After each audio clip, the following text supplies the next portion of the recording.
Late afternoon, persons of quality, and welcome to this presentation on Chapter 7 of the Scarlet Letter. Specifically, and we did cover this in class at the end of this past week, but there's a lot of really good quality information here in Chapter 7 that really addresses the development of Hester Prynne as a character. And I think also consequently it talks about Pearl. And as she emerges now as the dominant character in the story, I find, again, these things very significant.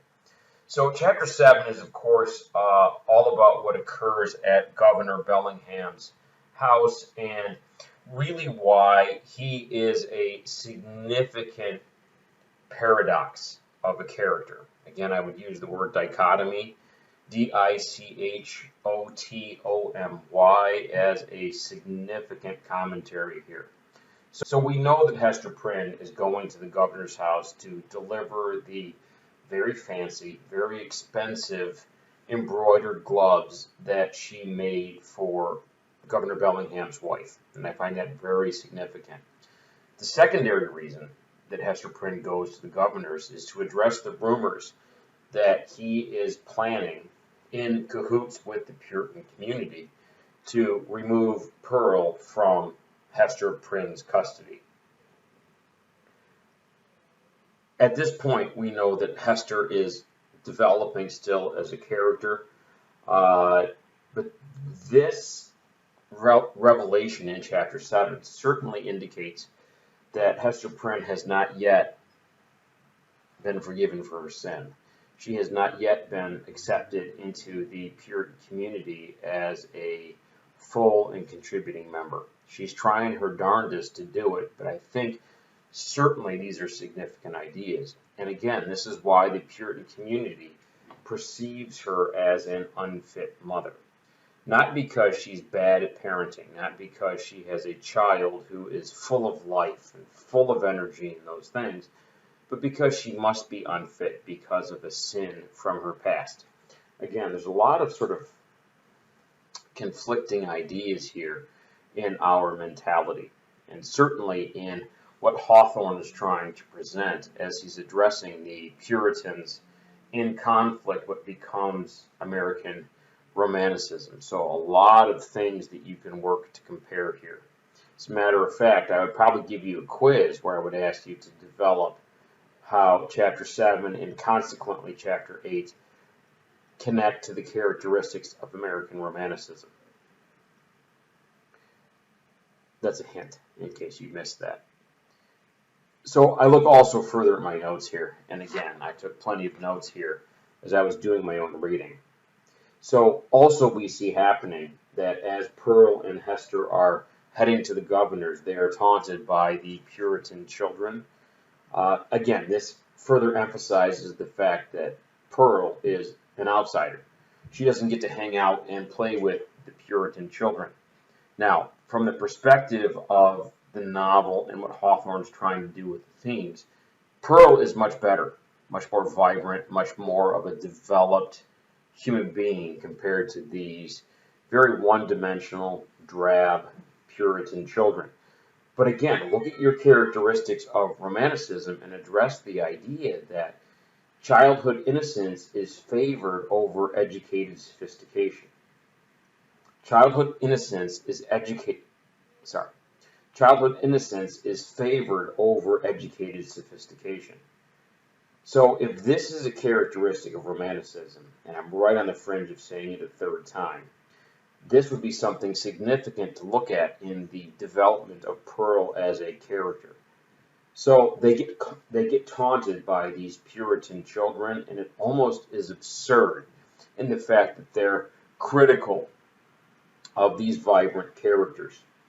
Now, of thematic importance here, Hester rises above the hypocrisy of the Puritans. Hester rises above the hypocrisy of the Puritan community and the fact that they are trying to be pure in the eyes of God, yet they ostracize human beings deliberately because, and this is an assertion on my part, they're jealous of the vibrancy of Hester Prynne's character. Again, I find this incredibly significant.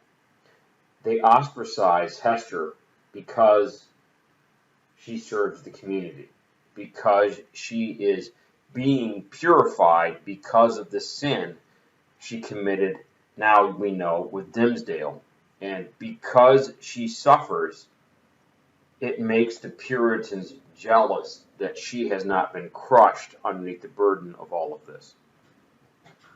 So I find this incredibly important. Also significant is that Pearl challenges the Puritan view of children. Pearl challenges the Puritan view of children. She's vibrant.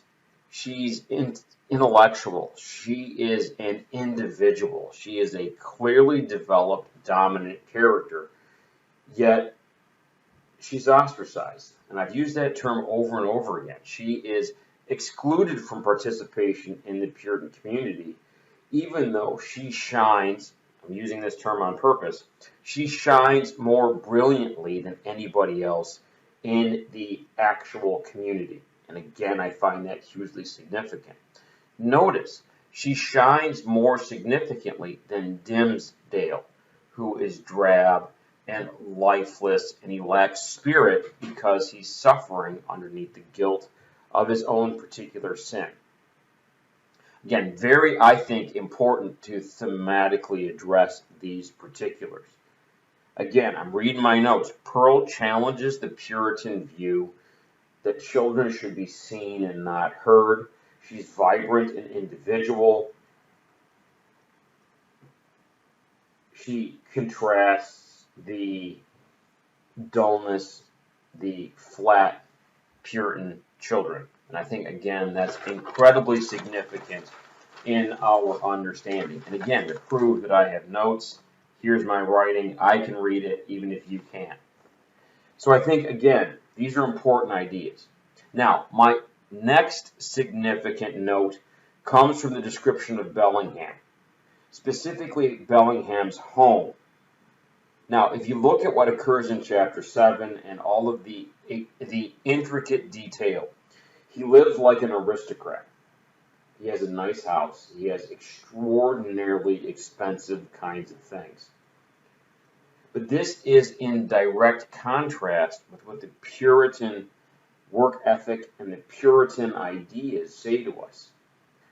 So if he lives like an aristocrat, this contrasts with the idea that he is supposed to be committed to faith, committed to poverty, committed to giving to the larger whole of the community. He's supposed to be committed to simple living, prayer, service, those particular ideas. So the very description of Bellingham's house is contradictory to the themes and the larger concepts the Puritans are trying to espouse. I like that word, espouse. E-S-P-O-U-S-E. Espouse. Now, my notes, I wrote down that this is absolutely Hawthorne's criticism of Puritan hypocrisy. Absolutely Hawthorne's criticism of Puritan hypocrisy. In light of this, these characters dare to criticize Hester Prynne, who is vibrant, who is affected by her sin in innumerable ways, who is deeply reflective and deeply intellectual and emotional in her reaction to her suffering and what occurs as a result of it. So I think, again, there's a lot going on here. A major image that I want you to pay attention to is Hester's armor. I'm sorry, let me rephrase that. Hester's letter and how it is magnified in the armor. Pearl is the one that notices, which again I think is extraordinarily significant. But when Hester is standing in front of the very nice, very expensive piece of armor in Bellingham's house, Pearl comments that the letter is all that you can see. Or a better way to phrase that would be all that she can see. So Hester is completely defined, completely characterized by the Scarlet Letter. It's all consuming.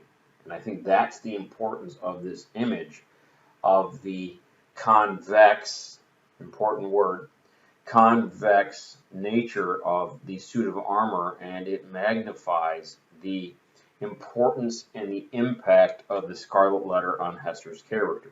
Now, at this phase, I absolutely assert that this letter is magnified because it has an extraordinarily positive effect on Hester's character.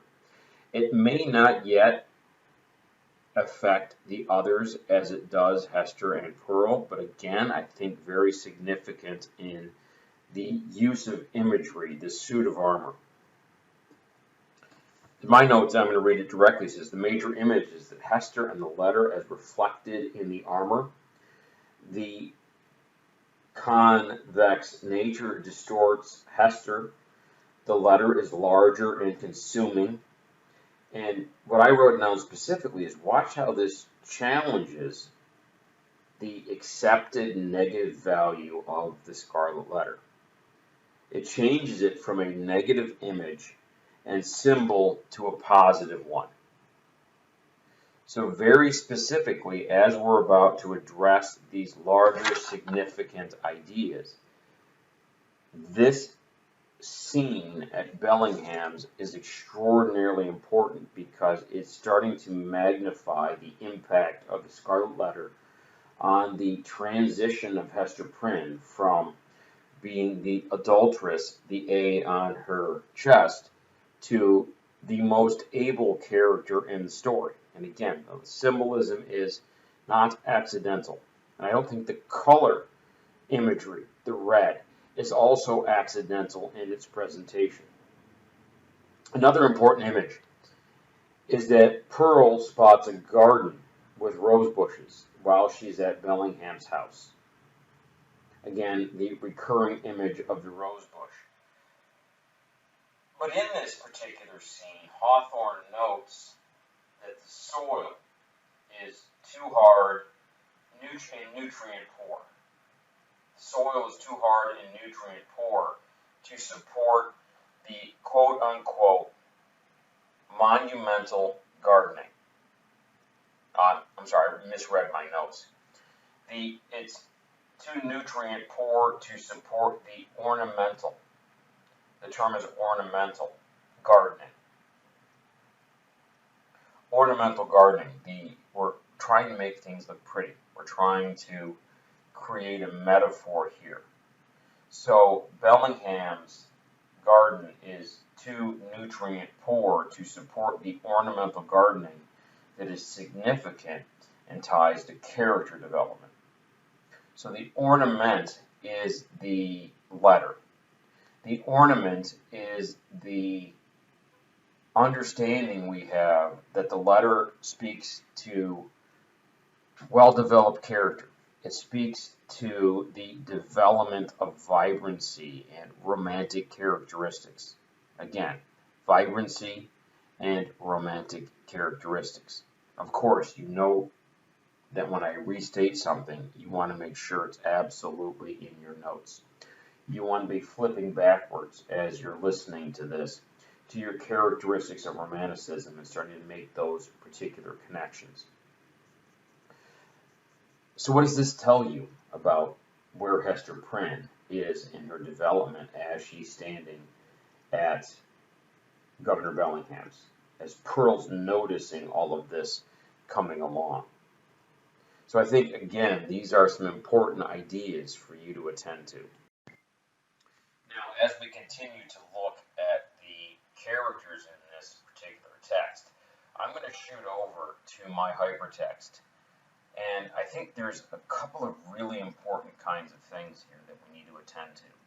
So here in chapter 7, and this is going to be the third paragraph. Third line in the text I'm reading from. Little Pearl, of course, was her companion. She was now of an age to run lightly along by her mother's side, and constantly in motion from morn till sunset, could have accomplished a much longer journey than that before her. Skip a line.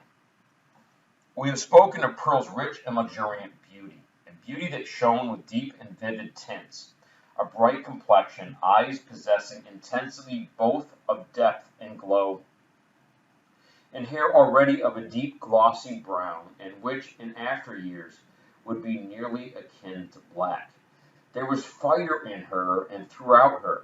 She seemed the unpremeditated offshoot of a passionate moment.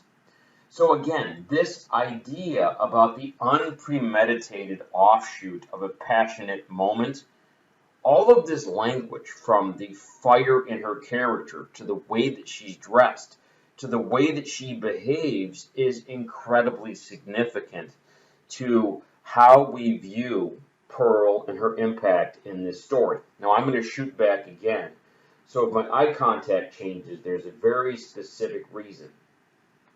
So it says, so much strength of coloring, which must have given a wan and pallid aspect to cheeks of a fainter bloom, was admirably adapted to Pearl's beauty, and made her the very brightest little jet of flame that ever danced upon the earth. But again, all of this description, the strength of coloring, that makes every other character look pale, especially those Puritan children. This is incredibly important. In the next paragraph, it says, the mother herself, as if the red ignominy were so deeply scorched into her brain that all her conceptions assumed its form, had carefully wrought out the similitude, lavishing many hours of morbid ingenuity to create an analogy between the object of her affection and the emblem of her guilt and torture. So very specifically, what we're seeing here is a connection between Hester Prynne's intent and how Hester Prynne has moved on from the shame of the Scarlet Letter to providing an opportunity for her child to be vibrant and extraordinary. So I think these are all incredibly important kinds of notes that you want to be noting as you are writing this material down in your notes.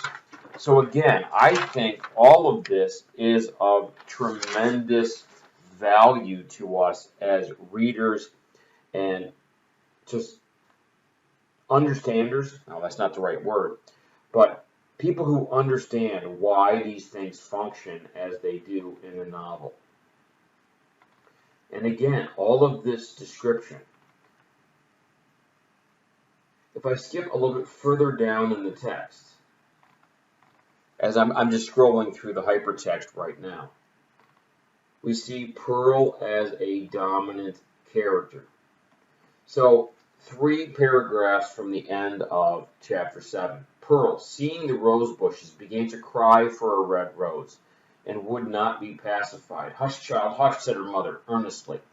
Do not cry, dear little Pearl. I hear voices in the garden. Pearl has this significant emotional moment. I think it's significant that it's over a red rose. Hester says, no, don't call attention to us. I still feel the need to be in the background. I still feel the need to suffer from the shame of what I've done years later. But again, Hester Prynne is much more withdrawn, much more cautionary, much more cautious than Pearl is at this point. So again, lots of things to look at here. And it says, in fact, down the vista of the garden avenue, a number of persons were seen approaching towards the house. Pearl, in utter scorn of her mother's attempt to quiet her, gave an eldritch scream and then became silent, not from any emotion of obedience, but because the quick and mobile curiosity of her disposition was excited by the appearance of these new personages. Now that's the end of chapter 7, but look at Pearl. The last thing we get in chapter 7 is the fact that she says, look at me. Focus on me. I am not going to, as Dylan Thomas says, go quietly into that good night. Actually, he says, do not go gentle into that good night. But again, very significant. Pearl refuses to go gentle into that good night. And as a result, so will Hester Prynne. Hester will not be able to go gentle into that good night. So I find chapter 7 as a significant shift in what we're expecting to see in the novel. So as a reader, you should have lots of development, you should have lots of detail about why this particular chapter is significant. So make sure you have these in your notes.